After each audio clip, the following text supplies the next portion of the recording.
Hello viewers, English গ্রামারের ধারাবাহিক লেকচারে আপনাদের সবাইকে অভিনন্দন ও স্বাগতম।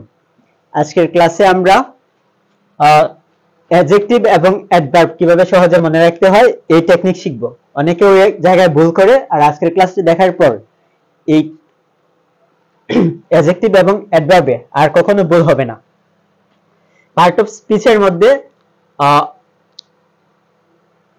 সবচেয়ে গুরুত্বপূর্ণ টপিক হচ্ছে নাউন, তারপর অ্যাডজেক্টিভ, তারপর ভার্ব, অ্যাডভার্ব, এগুলা।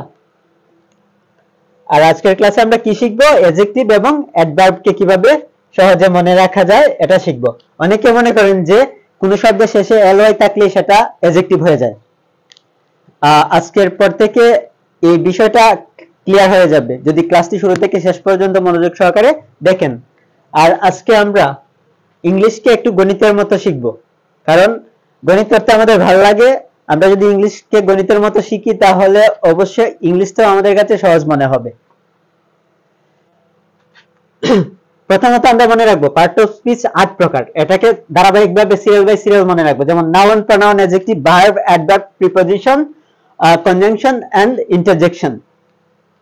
এই 8 প্রকারের পার্ট অফ স্পিচকে আমরা 1 noun, 2 pronoun, 3 adjective, 4 verb, 5 adverb, 6 preposition, 7 conjunction এবং 8 ইন্টারজেকশন। এভাবে মনে রাখবো কোডগুলা। তারপর আরেকটা জিনিস মনে রাখবো, এখানে প্রনাউনটা আমাদের এই আলোচনায় কোনো কাজে দিবে না, এর জন্য ly ইকুয়াল 2, ly ইকুয়াল কত মনে রাখবো? 2, ly ইকুয়াল 2 মনে রাখবো। তাহলে ফার্স্ট রুলে কি আছে? Noun plus ly equal adjective. এখানে দেখেন নাউন হচ্ছে 1 নাম্বার, নাউন কত? নাউন হচ্ছে 1, নাউন হচ্ছে 1, আর ly মানে কত? 2। 1 প্লাস 2 ইকুয়াল কত হয়? 3। তাহলে 3 নম্বরে এখানে কি আছে দেখেন? অ্যাডজেক্টিভ। তাহলে 3 নম্বরে কি আছে? Adjective. Noun plus ly equal adjective, 1 plus 2 equal 3। এখানে দেখেন एग्जांपल কয়েকটা দিয়েছি, যেমন ফাদারলি। ফাদার শব্দটা হচ্ছে নাউন, এর সাথে ly যুক্ত করে হয়ে গেছে অ্যাডজেক্টিভ। মানে ly দ্বারা যদি নাউনকে মডিফাই করা হয় তাহলে সেটা হয়ে যাবে অ্যাডজেক্টিভ। মাদার শব্দটা নাউন, ওই এই শব্দটার সাথে যদি ly যুক্ত করা হয় তখন সেটা হয়ে যাবে অ্যাডজেক্টিভ, মাদারলি। তারপর হোমলি, হোম শব্দটা হচ্ছে নাউন, ly যুক্ত করলে কি হবে? অ্যাডজেক্টিভ হয়ে যাবে। ফ্রেন্ড সেটা নাউন, এটার সাথে ly যুক্ত করলে ফ্রেন্ডলি, সেটা হয়ে যাবে অ্যাডজেক্টিভ। যেমন ম্যানলি, তারপর কিংলি, উইকলি, ওয়ার্ডলি, গডলি, লাভলি ইত্যাদি। এখানে আমরা কি শিখলাম? নাউনের সাথে যদি আমরা ly যুক্ত করি তাহলে অ্যাডজেক্টিভ হয়ে যাবে, মানে নাউনের শেষে ly যুক্ত করলে কি হবে? অ্যাডজেক্টিভ। তারপর রুল 2 তে দেখেন অ্যাডজেক্টিভের সাথে যদি আমরা ly যুক্ত করি তাহলে সেটা অ্যাডভার্ব হয়ে যাবে। মানে ly দিয়ে যদি অ্যাডজেক্টিভকে মডিফাই করা হয় তাহলে সেটা হয়ে যাবে অ্যাডভার্ব। যেমন weekly, openly, softly, brightly, really, strongly ইত্যাদি প্রত্যেকটা শব্দই হচ্ছে কি? অ্যাডভার্ব। হ্যাঁ, তারপর এখানে দেখেন উইক, উইক শব্দ অর্থ হচ্ছে দুর্বল, তাহলে এটা অবস্থা বোঝায়। উইকলি মানে উইক শব্দটা হচ্ছে কি? অ্যাডজেক্টিভ, এর সাথে ly যুক্ত করে কি হয়ে গেছে? অ্যাডভার্ব হয়ে গেছে, উইকলি অ্যাডভার্ব হয়ে গেছে। ওপেন খোলা, মানে এটা কোন অবস্থায় আছে বোঝায়, অবস্থা বোঝায় ওপেন দ্বারা, এজন্য এটা হচ্ছে অ্যাডজেক্টিভ। অ্যাডজেক্টিভের সাথে ly যুক্ত করলে কি হয়ে যায়? অ্যাডভার্ব। তারপর সফটলি, ব্রাইটলি, রিয়েলি, স্ট্রংলি এগুলা প্রত্যেকটা শব্দই হচ্ছে কি? অ্যাডভার্ব। অ্যাডজেক্টিভ কি? যে ওয়ার্ড দ্বারা কোনো কিছুর দোষ, গুণ, সংখ্যা, অবস্থান, পরিমাণ ইত্যাদি বোঝায় সেগুলাই হচ্ছে কি? অ্যাডজেক্টিভ। আচ্ছা, আশা করি এই পর্যন্ত সবাই বুঝতে পেরেছেন। আর এখানে আরেকটা টেকনিক দেখেন, অ্যাডজেক্টিভ। অ্যাডজেক্টিভ এর কোডটা কত? 3। অ্যাডজেক্টিভ ইকুয়াল কত? 3।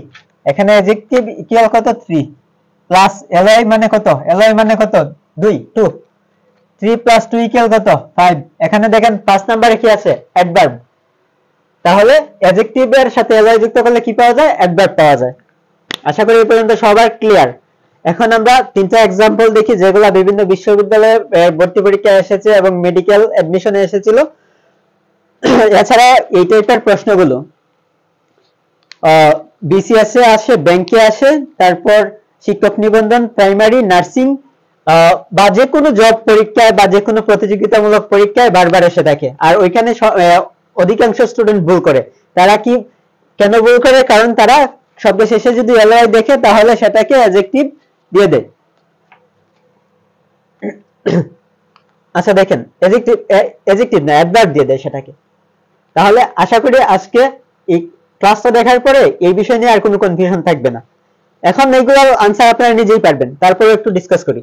দা, এখানে এক নম্বরে কি দিয়েছি, the adjective of the word friend is, মানে ফ্রেন্ডের অ্যাডজেক্টিভ শব্দ কোনটা? এই ফ্রেন্ডের অ্যাডজেক্টিভ শব্দ কোনটা? ফ্রেন্ড শব্দটা কি? ফ্রেন্ড শব্দের অর্থ হচ্ছে বন্ধু। বন্ধু একটা সম্পর্কের নাম, সো এটা একটা নাউন। নাউনের শেষে যদি আমরা এলওয়াই যুক্ত করি তাহলে সেটা হয়ে যাবে অ্যাডজেক্টিভ। এখানে নাউনের শেষে এলওয়াই, এখানে ফ্রেন্ডশিপ না, বি ফ্রেন্ডশিপ এটাতেও নাই। ফ্রেন্ডলি, ফ্রেন্ড নাউন এর সাথে এলওয়াই যুক্ত করা আছে, সো এটা হয়ে যাবে কি ফ্রেন্ডের অ্যাডজেক্টিভ ফর্ম কোনটা হবে বা অ্যাডজেক্টিভ শব্দ কোনটা হবে? ফ্রেন্ডলি, ফ্রেন্ডনেস হবে না, ফ্রেন্ডলিনেস এটাও হবে না। আচ্ছা, তাহলে এটা রাইট অ্যান্সার হচ্ছে সি। এটা রাইট অ্যান্সার হচ্ছে কি সি, ফ্রেন্ডলি। তারপর একটা আপনারা আনসার দিবেন, ওইটা এসেছিল রাজশাহী বিশ্ববিদ্যালয়ের 2012-13 সেশনে। তারপর দেখেন the word homely is, homely শব্দটা কি, মানে হোমলি শব্দটা কোন পার্ট অফ স্পিচ? যেমন নাউন আছে, প্রনাউন আছে, অ্যাডজেক্টিভ আছে, ভার্ব আছে।